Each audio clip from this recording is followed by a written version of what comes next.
9월 4일 오늘은요 검찰이 이재명 대표에게 출석해달라고 두 번째 통보한 날입니다.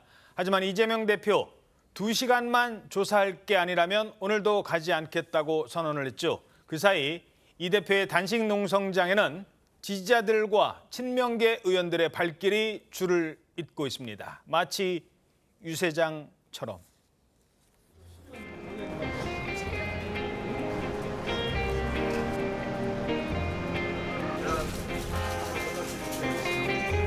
제일 힘들 때일 것 같은데 오늘이 타이밍상 그런 것 같아요.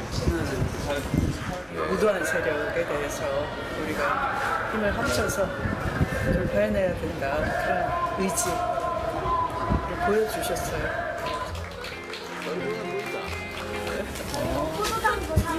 보도장? 이재명! 이재명! 야, 대통령.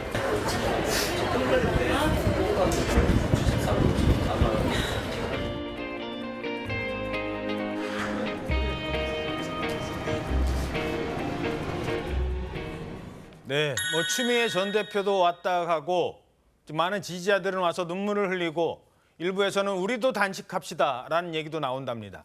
이상민 의원님, 혹시 저 농성장 가보셨습니까? 안 갔습니다. 왜 안 갔습니까? 물론 이제 당대표니까 사실은 위로 차원이라도 가서 방문하는 게 좋겠습니다만 사실 마음이 불편해요.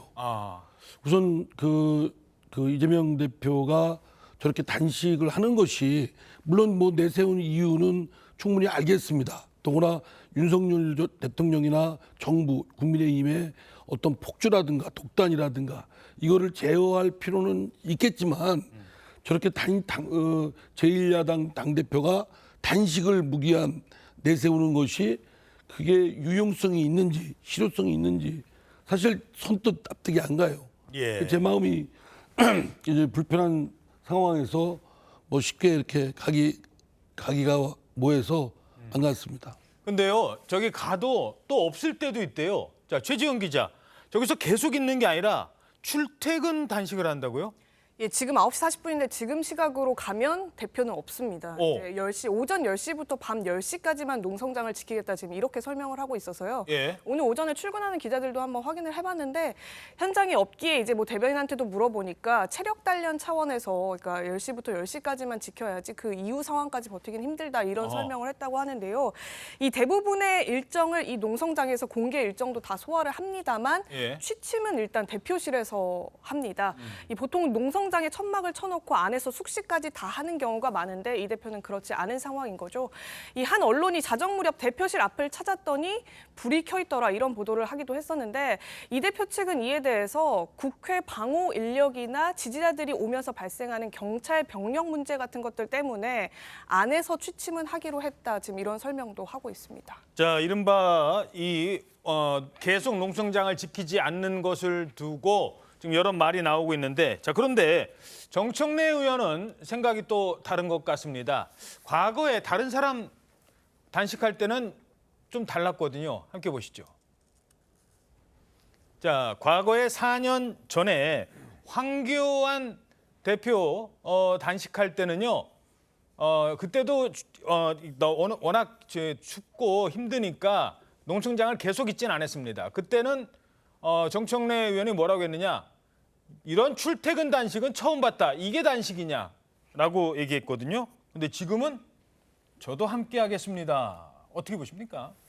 황교안 대표의 단식을 정청래 의원이 앞장서서 유독 사실상 조롱했죠. 그러면서 출퇴근 단식 처음 본다고 하고 뭐 이런 얘기도 많이 했었는데, 근데 지금 이재명 대표가 하는 단식이 당시 정청래 최고위원이 조롱했던 바로 그런 단식이에요. 예. 그러다 보니까 왜냐하면 정치인의 단식은 늘 이 정치적으로 진영이 갈려서 조롱과 의심의 대상이 됩니다. 과거 모든 단식들이 대부분 다 그랬어요. 그렇기 때문에 이제 진짜 단식을 하려면 사실은 완전히 공개해서 단식을 해도 그런 가짜뉴스가 횡행하게 마련이거든요. 근데 이재명 대표는 지금 12시간 정도는 대표실에 가서 취침하거나 휴식하거나 해요. 그다음에 가끔 이렇게 마시는 걸 보면 이 투명하지 않은 뭐 텀블러에서 뭔가를 마셔요. 그럼 이런 것들은 이제 당연히 의심을 받아야 되는 상황이고 그러다 보니까 지금 정청래 최고위원이 바로 황교안 그 대표의 단식 때 했던 그런 여러 가지 상황을 지금 이재명 대표가 똑같이 하고 있기 때문에 정청래 최고위원의 그런 4년 전의 잣대라면 지금 이재명 대표의 단식도 정청래 최고위원이 비판을 했어야 하는데 그런데 그렇지 않다. 그러니까 단식도 내로남불이냐 이런 얘기가 나올 수밖에 없다고 저는 봅니다. 물론 지금 과거에 이 법인카드 폭로한 그 전직 비서에 의해서 이재명 대표의 건강에 대해서는 뭐 그게 뭔지는 말씀드리지 않겠습니다만 개인적인 정보이기 때문에 건강 상태가 썩 좋은 건 아니다. 그런 얘기도 있습니다. 뭐 거기까지 말씀드리죠. 그래서 갑자기 뭐 단식하다가 또 무슨 일이 생기면 안 되니까요. 근데 중요한 건 단식에는 목표가 있어야 되고 그 목표에 사람들이 단식을 통해서 동의하고 공감하고 함께 지지를 해줘야 되는 겁니다. 근데 이 단식이 과연 후쿠시마 오염수 밤대 단식이냐 아니면 본인의 사법 리스크에 대한 시간을 좀 벌어보는 거냐 이런 게 막 혼재가 되면서 이게 원래 단식이 목표한 바를 이루고 있느냐 이건 어떻게 평가하십니까? 그런 공감을 얻지는 못하고 있는 것 같습니다. 제가 많은 분들 지역에서든 또 다른 곳에서든 많은 분들을 각계각층의 분들을 만나서 이재명 대표의 단식에 대해서 좀 말씀을 나눠보면 예. 상당히 냉소적입니다. 그리고 공감을 대체로 하지를 않는 것 같고 물론 이제 당내의 열성 지지자들은 저렇게 환호하고 그럴지 모르지만 대체적인 공감을 얻지 못하고 있는 상황이고 저걸 계속 단식을 끌고 가기에는 상당히 무리다. 대명분을 얻는데 저는 그렇게 생각합니다. 예. 자, 어찌됐든 예상을 깨고 이 뭐 후쿠시마 오염수 방류에 대해서 별로 동력이 생기질 않습니다. 오늘 뭐 다른 신문 봤더니 지금 회 어민들 걱정해서 그리고 우리 수산업자들 걱정해서 회 더 드신대요. 뭐 그런 보도까지 있습니다. 자, 그런데 이러자 이재명 대표가 또 다른 카드를 꺼내 들었습니다. 일본의 핵오염수 투기는 모든 방사성 폐기물의 해양 투기를 금지한 런던 협약에 정면 위배됩니다. 저는 런던 협약 86개 당사국 국가 원수와 정부 수반에 친서를 발송하려고 합니다. 거듭 정부에 촉구합니다. 대한민국 국민으로부터 주권을 위임받은 대한민국 대통령, 대한민국 정부답게 일본에 당당하게 오염수 투기를 중단하라고 요구하십시오. 우리 민주당은 총력을 기울여서 일본과 윤석열 정권의 오염수 투기 야합을 시정하겠습니다. 국민과 함께 세계인과 함께 싸워서 반드시 중단시키겠습니다. 자, 지지훈 기자, 짧게 오늘 9월 4일 출석하는 거는 결국 이제 완전히 이제 물 건너간 건가요? 네, 그 4일에 오늘 원래 오전에 출석 최고위 참석 이후에 출석을 해서 2시간 정도 조사받고 오후 2시 반에 있는 회의에 참석을 다시 해야 돼서 예. 그 다음 주에 다시 논의를 추가 조사를 받겠다 이런 입장을 냈었는데 검찰이 여기에 대해서 2시간 조사는 안 되고 준비해 놓은 전체 조사를 그날 받아야 된다라고 얘기를 했었어요. 그래서 그랬더니 오늘은 안 한다. 민주당은 이제 검찰이 이걸 거부한 거다. 우리가 오. 조사를 응하기로 했는데 2시간 받기로 했는데 검찰이 못 받겠다? 네, 검찰이 거부했으니 우리 못 간다. 이렇게 지금 대응을 하고 있는 상황입니다. 예, 아침 지금 최고위 나오면서 이런 발언들도 나오는 것 같습니다. 자, 하지만 이 단식에도 불구하고 그리고 뭐 집회 동원령에도 불구하고 동력을 발휘하지 못하는 이유, 같은 당 내에서도 정치권에서는 이런 분석이 나오고 있습니다. 극단적인 표현을 하면은 그게 좋은 것 같아도 그게 별로 좋지가 않아요. 그래서 일반 국민이 크게 관심을 보이냐면 그렇게 관심을 보이지 않습니다. 그런 쓸데없는 오해만 받는 거죠. 지금 이재명 대표가 여러 가지 사법 리스크 때문에 참 주목을 받고 있는 상황에서 단식을 하니까 저 사람 저것도 피해려고 단식하지 않느냐는 이런 의심을 받을 수도 있는 거죠. 휠체어에 실려나가고 구급차에 실려나가는 모습을 보면서 자기 진영을 다시 이렇게 결집시키려는 노력을 하시는 것 같은데, 자, 이재명 대표님, 이게 본인의 당신의 단식이 불러오는 대한민국 분열 정치의 현실입니다. 예. 자, 결국 지금 오늘 단식도 조금 전에 최지원 기자에 의하면 안 한다. 그러니까 단식은 그렇고 단식을 하고 있기 때문에도 문제지만 2시간 조사 안 된다고 하니까 검찰 조사 물러갔다. 이제 안 맞겠다 이거든요. 자, 이렇게 되면 완전히 조사가 좀 무산되는 것 아니냐라는 얘기까지도 좀 나오고 있는데 근데 민주당에서는 이거는 검찰 때문이다. 또 이렇게 좀 주장을 하고 있거든요.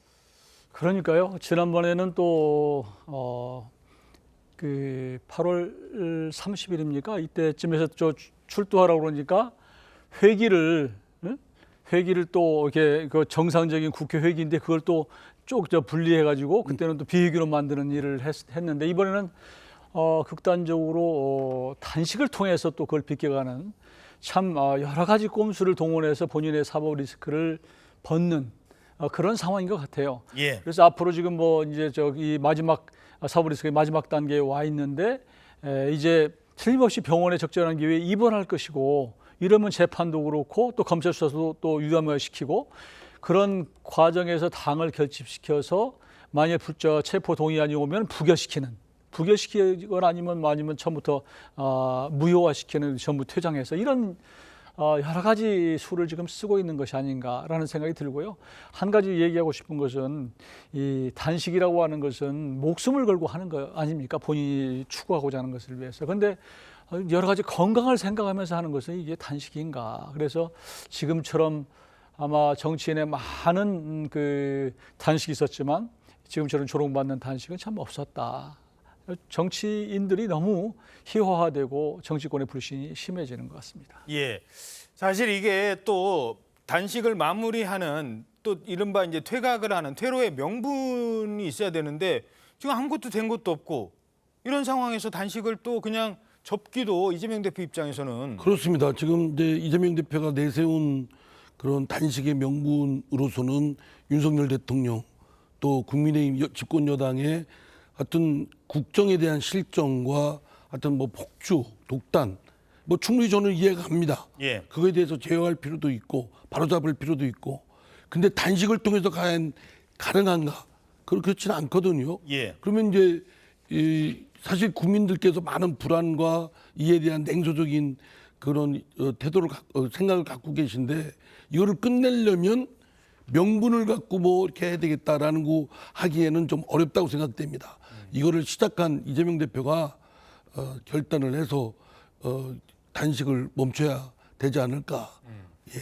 검찰 출석을 또 명분으로 삼고 그럼 나 당당하게 가겠다. 다 조사받겠다. 이것도 명분이 될 수는 있어요. 본인의 사법적 리스크 부분은 정정당당하게 임해하고 본인이 적극적으로 해명하고 그 성명을 해야지 이거를 회피하고 뭐 이렇게 그냥 아니다라고만 할 일은 아닙니다. 왜냐하면 그 내용을 제일 잘 아는 사람은 이재명 대표 아니겠습니까? 예, 알겠습니다.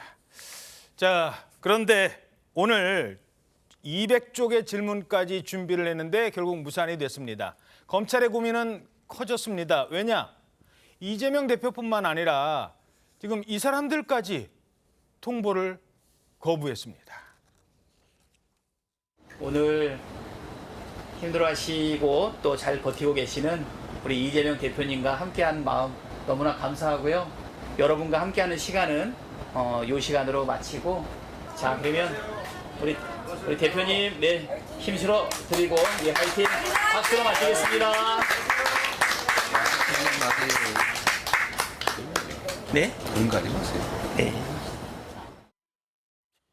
자, 박찬대 의원은 사실 그 쌍방울 재판과 관련해서 대북송금 재판과 관련해서 부인과 접촉을 했고 전화 통화를 했고 이래서 사실 조사를 받아야 되는 상황인데 그렇죠. 아니 그 천준호 비서실장도 마찬가지죠. 그렇죠. 두 사람이 이제 이와 연관돼서 조사를 받아라 해서 오늘 조사를 받으라고 했는데 원래는 이제 31일 조사를 받으라고 했었습니다. 그래서 두 번에 걸쳐서 조사에 불응이 있기 때문에 이렇게 되면 일반인 같으면 이제 긴급 체포를 할 수가 있는 요건이 돼요. 그런데 국회의원이기 때문에 긴급 체포를 할 수가 없는 거죠. 특권이 있으니까. 예. 그게 바로 이제 불체포 특권입니다. 그러다 보니까 이제 검찰에서 좀 약간 끙끙 앓는 듯한 모습인데 아마 검찰도 저렇게 끝까지 소환을 응하지 않겠다고 하면 별다른 방법은 없어요. 그러니까 뭐 소환 조사 없이 뭐 기소하는 방법도 있고 아니면 이제 약간의 뭐 여론전 같은 걸 통해서 좀 압박을 하는 방법이 있겠죠. 예. 근데 이제 그 영국이나 미국 같으면 사법방해죄라고 있기 때문에 그렇죠. 뭐 수사 절차나 사법 재판 절차에 뭐 같은 지장을 주는 그런 행위는 형사 범죄로서 처벌받습니다. 엄격히 근데 처벌하죠. 근데 우리나라는 그런 죄명이 없거든요.